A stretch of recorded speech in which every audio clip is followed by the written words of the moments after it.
July 2025. Millions are tuning into America's Got Talent, cheering for their favorite performers. But behind the curtains, something unusual was happening with one contestant the cameras barely followed. Melnick Virgolino didn't just walk onto that stage with a voice. She walked in with a story the producers didn't want you to know. She wasn't highlighted in the promos. Judges said little. And yet backstage, people were whispering her name. Who was she? Why was her segment cut short? And what happened after she left the show? What if I told you the most powerful story of that season never aired? And the truth about Bey has more to do with courage, silence, and a decision that could have changed her life forever. Melnick Virgolino is a 10-year-old guitar prodigy from New York City who has captured the attention of audiences around the world with his energetic performances, confidence beyond his years, and raw musical talent. From the outside, he seems like just another gifted child musician, but his story is far more compelling. Bey grew up in a supportive household where music wasn't just encouraged, it was celebrated. His parents, especially his father, played a key role in nurturing his love for guitar. By age 2, Bey had already developed an obsession with guitars. While most toddlers were still discovering toys, Bey was staring at guitars on TV and begging to strum anything with strings. This early fascination eventually led him to formal lessons by the age of 5, setting the stage for his extraordinary journey. His upbringing was shaped not only by a love for music, but also by the vibrant culture of New York. Surrounded by diverse styles, street performers, live shows, and a rich musical scene, Bey had constant exposure to sounds that fueled his curiosity. One of his earliest influences was Slash, the legendary guitarist of Guns N' Roses. Bey has spoken in interviews about how watching Slash on screen made him want to become a guitarist. That desire grew stronger every day, especially as his technical skills improved, and he began experimenting with blues scales and rock solos. While most children his age were listening to pop music, Bey was already diving deep into classic rock and blues, genres that many young musicians don't explore until much later. What truly sets Bey apart, even more than his natural talent, is his discipline and drive. According to his family, Bey practices regularly and never has to be pushed to play. He genuinely enjoys rehearsing and learning new pieces, which is rare for someone so young. He often studies the works of older guitarists and breaks them down note by note.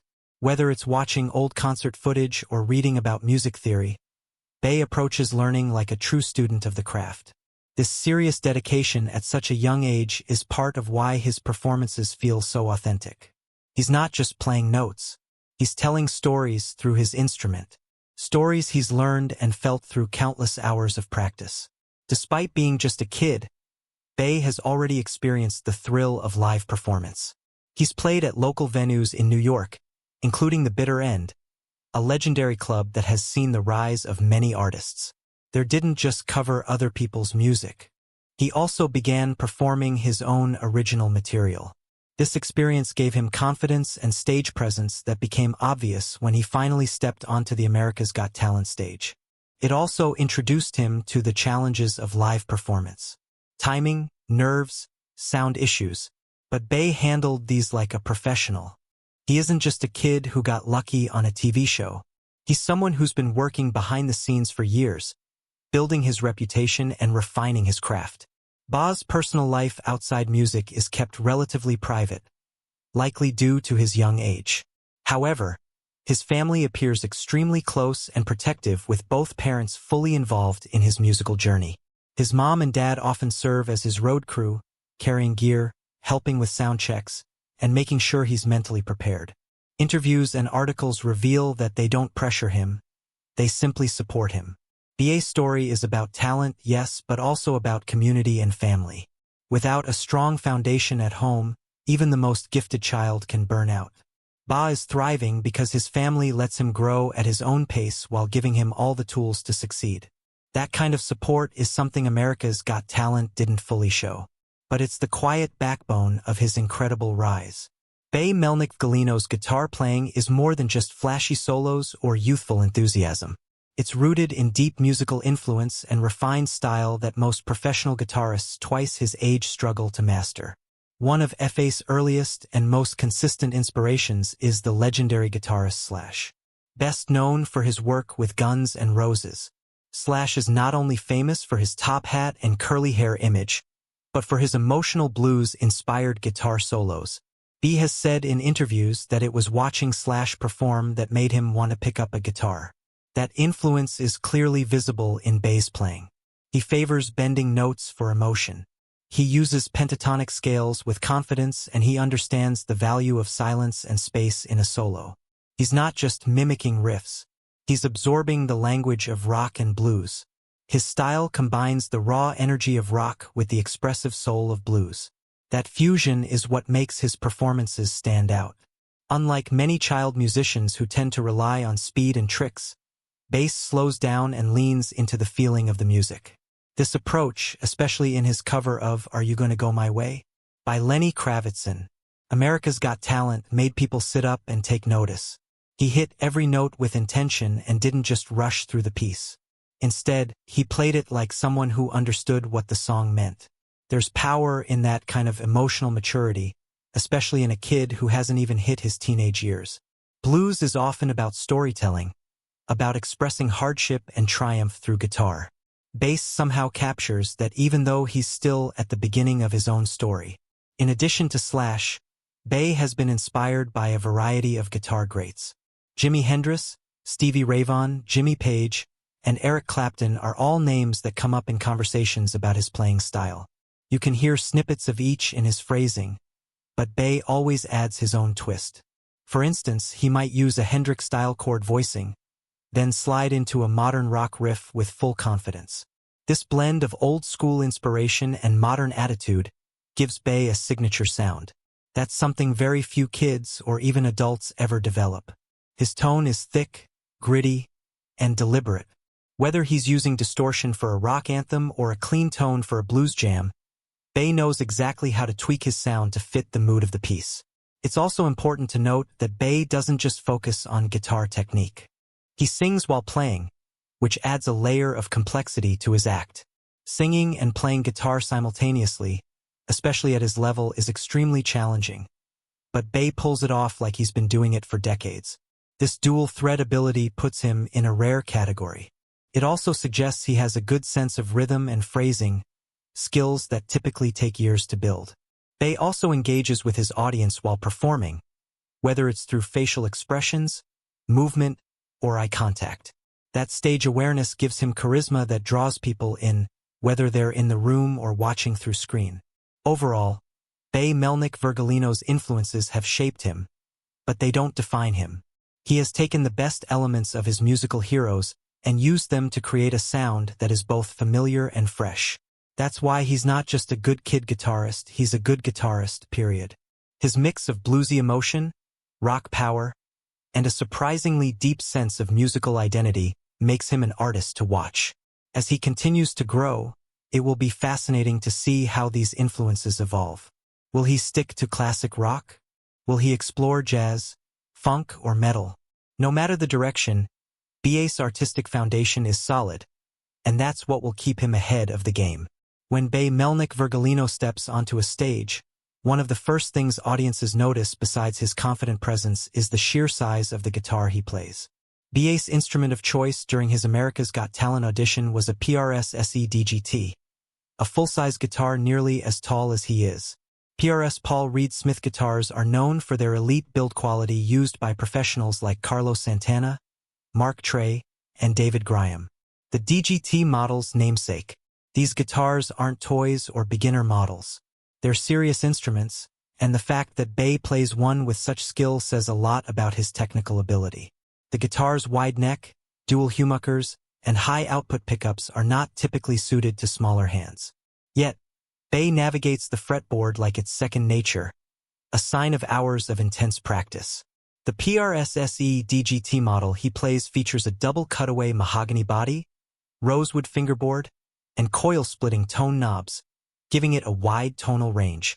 This lets BA move easily between warm bluesy licks and sharp, crunchy rock riffs, all with just a twist of the knob or flick of a pickup selector.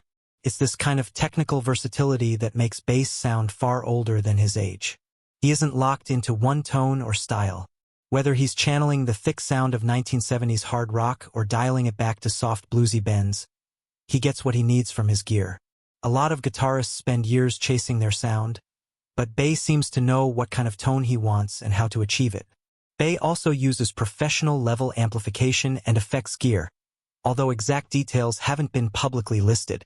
What's clear from his performance tone is that he likely runs through a quality amp, possibly a tube amplifier, to get that rich, saturated sound. His distortion is never too harsh. It has the warmth and sustain of classic overdrive rather than the buzz of cheaper digital setups. His clean tone, when showcased, has clarity and bite, suggesting good EQ control and possibly onboard compression. These technical choices show that Bay or someone on his team has developed a strong understanding of tone sculpting, something even seasoned musicians often struggle with. And it's not just about owning expensive gear. It's about knowing how to use it. Bay clearly does. What's also remarkable is Bay's comfort in switching between lead and rhythm roles. In most rock and blues settings, a guitarist either plays lead, solos, licks, or rhythm, chords, backing patterns, BAS. During his AGT performance, he not only nailed the solo sections, but also held down the groove with sharp strumming and chord changes when he wasn't shredding. That means his technical skills aren't just about showboating. They serve the song. That's a sign of musical maturity. His chord choices, finger positions, and transitions are clean and fluid. You can tell he understands music not just as a performer, but as a builder of sound. He's crafting a performance with structure and dynamics, not just showing off. Another underrated aspect of Bay's technical setup is how he adapts physically. His hands are smaller than the average adult player's, yet he plays on a guitar designed for grown-ups that requires strength, flexibility, and clever hand positioning. He likely uses alternate fingerings and stretches to accommodate his frame, something only experienced players usually learn. Bay's gear isn't scaled down for kids. He's scaled himself up to meet the demands of professional equipment. That alone is astonishing. While America's Got Talent highlighted his showmanship and charm, they didn't dig into this deeper technical story. A 10-year-old adapting his body, mastering full-sized gear, and delivering pro-level tone with control and clarity. That kind of detail matters, and it shows he's not just a prodigy, he's a technician. Melnick Virgolino made his America's Got Talent debut in one of the most memorable editions of the season. Dressed in rockstar style and holding his full-sized PRS guitar, he confidently walked onto the stage and introduced himself as a 10-year-old guitarist and singer from New York City. From the very start, the crowd and judges were intrigued. But what followed wasn't just a cute performance from a kid. It was a full-on rock show. Bay chose to perform Are You Gonna Go My Way? By Lenny Kravitz, a high-energy guitar-driven anthem that demands both vocal and instrumental skill. The moment he hit the first chords, the audience lit up. His guitar tone was gritty and alive, and he played with flair, walking across the stage like someone born to perform. What set Bay's performance apart was the level of musical control and showmanship he displayed. He didn't just stand in one spot and strum. He moved with the music, made eye contact with the crowd, and threw in classic rock poses, all while staying perfectly in time. He handled transitions between verse, chorus, and instrumental breaks like a seasoned pro. His fingers danced across the fretboard with confidence. And when it came time for the solo, Bay delivered it with power and precision. Most impressively, he sang while playing, and not once did his rhythm falter. For anyone who has tried to sing and play guitar at the same time, they know how hard that is, especially for complex songs like this. They nailed it. What television audiences may not have noticed was just how difficult the arrangement was. Are You Gonna Go My Way? Isn't a song designed for beginners. It features syncopated rhythms, layered riffs, and a solo section that requires technical finesse. Bay not only played the riffs correctly, he played them with attitude. He gave each note personality, adding subtle bends, slides, and emphasis to make the song come alive. His version wasn't just a copy. It was a performance with heart. He gave the crowd a show, not just a demonstration. That's a skill many adult musicians still struggle with. The ability to translate music into emotion and movement. The judges were clearly blown away. Howie Mandel told Bay had the energy of a real rock star. Sofia Vergara called him one of the coolest kids she had ever seen. Melb said she thought even Lenny Kravitz would be proud of the performance, and Simon Cowell, usually the toughest to impress, seemed visibly touched, not only by BA's talent, but also by how supportive Ba's parents were. Simon, as a father himself, said the joy Ba brought to his family was moving to see. It was clear the judges weren't just impressed, they were emotionally invested. Bay didn't receive a golden buzzer, but he went over the room in a way that no button could truly capture. What America's Got Talent didn't fully show is the depth of preparation that went into that performance. Viewers saw a short edited clip, but behind the scenes, Bay likely spent weeks rehearsing his vocals and guitar together, adjusting tone settings, and working on transitions with the show's production team. His ability to perform at that level under pressure on national television with cameras rolling and lights flashing is incredible. Most adults freeze in those conditions. Bay thrived, and that's what makes his AGT performance so special. It wasn't just talent. It was talent meeting preparation, heart, and courage. When Bay Melnick Virgolino finished his performance on America's Got Talent, the energy in the room was electric.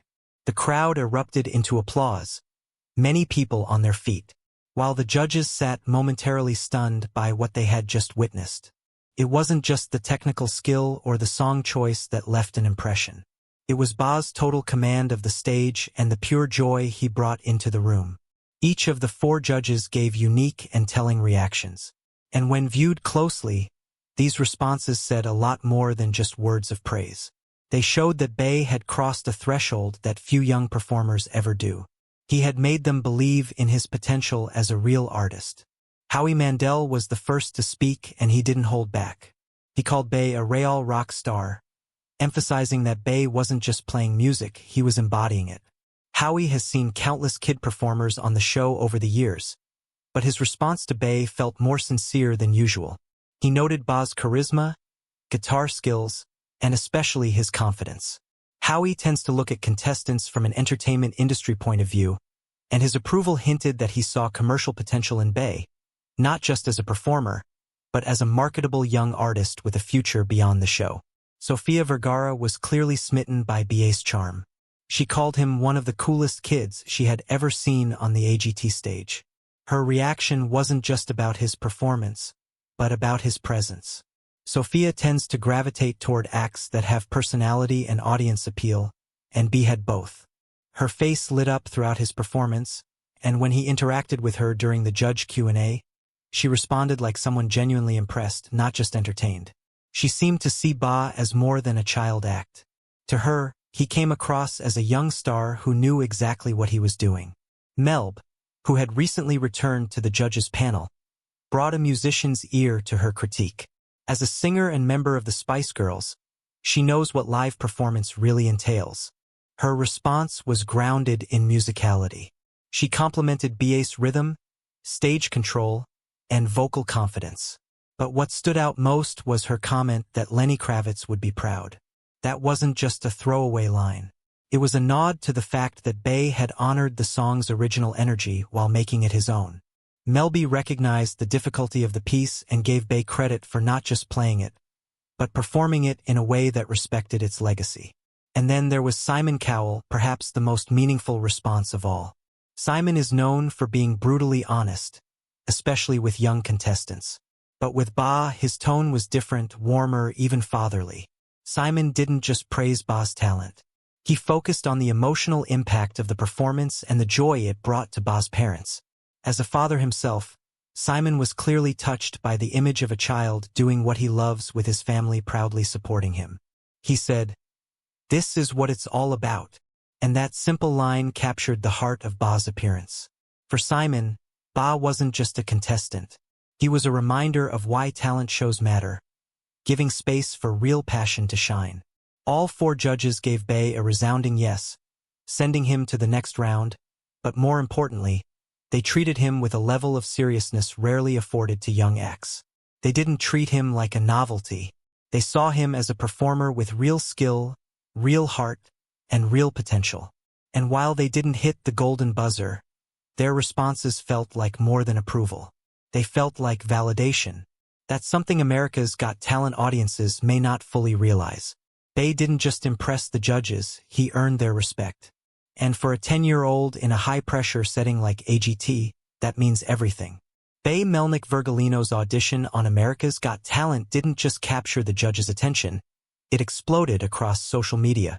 While the show featured snippets of the audience's wild reaction and the judges' stunned faces, it didn't show what happened after the performance ended and the cameras stopped rolling.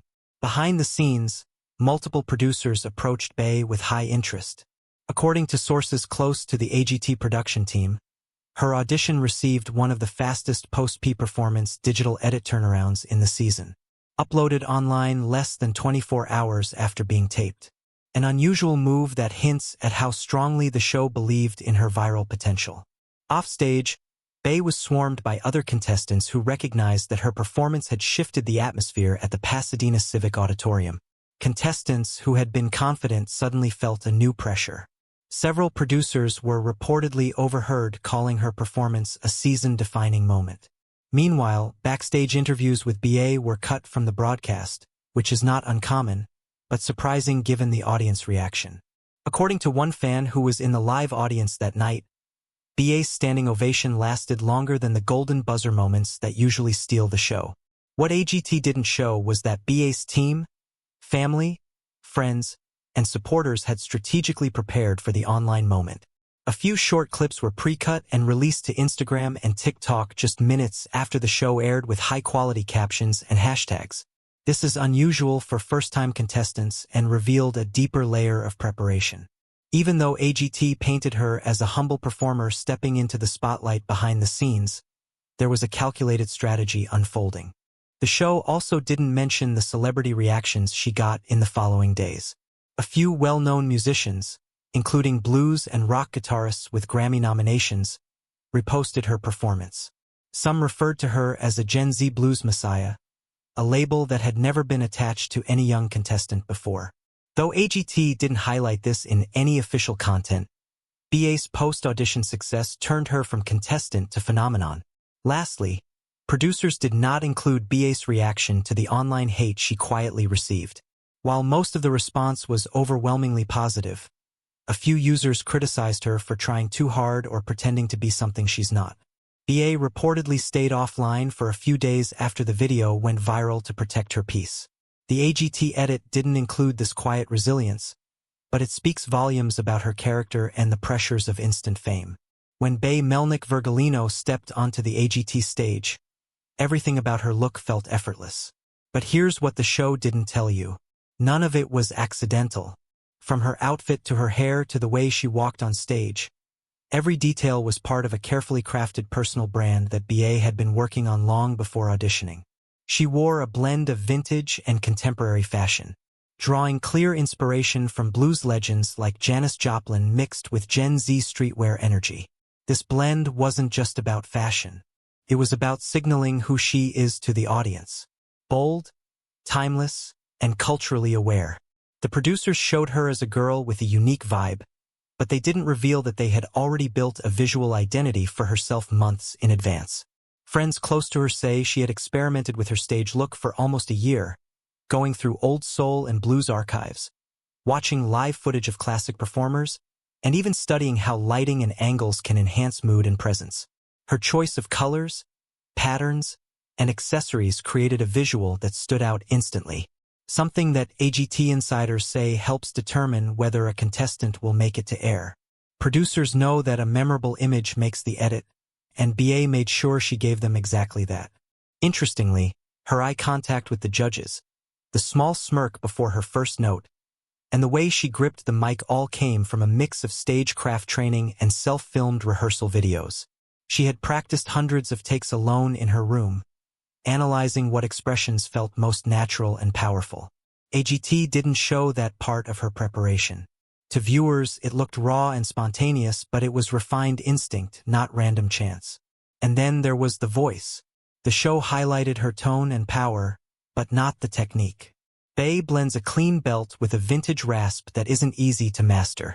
She reportedly worked with a retired jazz coach online for months to develop that balance. making sure her voice would stand out on a show filled with powerhouse singers. So, while America saw a bold newcomer discovering herself on stage, the truth is that Melnick Virgolino came to AGT already knowing exactly who she was and what the world would remember. If you watched Ba's audition on TV or YouTube, you probably noticed how fast it all went. A short intro, a quick performance, a round of applause, and then boom, on to the next act. But what AGT didn't show you was that Melnick actually got a standing ovation from the entire room. That's right, asterisk asterisk. Not just the judges asterisk asterisk, but the entire live audience got on their feet the moment she hit her final note. People backstage said the applause lasted almost a full minute, but the televised version trimmed it down to just a few seconds. Why? According to a former crew member who spoke anonymously online, the edit was shortened because producers didn't want to burn all the hype on her first performance. In TV production terms, it's called saving the moment. They want to build her up slowly so that by the time she reaches semifinals or finals, there's still room to grow her storyline. What they didn't count on was that people in the live audience would start posting about it on social media. Within hours of the taping, tweets and Reddit threads started popping up with people saying BA's audition got one of the loudest crowd reactions of the season, louder than some golden buzzer moments. Fans were confused when they watched the aired version and didn't see the full reaction. And here's the part that really stings. Two of the judges actually stood up before the final note ended asterisk asterisk, which almost never happens. Heidi and Sophia were reportedly the first on their feet, with Howie following soon after. Even Simon, who's usually the last to show emotion, gave her a long nod and stood up slowly once the song ended. But the edit was so tight, you barely saw that moment. It left a lot of fans asking, why would the show downplay one of the most authentic audience reactions of the season? Some believe it's part of a larger AGT tactic. Asterisk asterisk, keeping breakout stars under the radar asterisk asterisk until live shows when their popularity can drive viewership. But in BA's case, that mystery only added to her buzz. Fans started asking, who is this girl they're trying to hide? And that question alone may have helped turn her into a fan favorite overnight.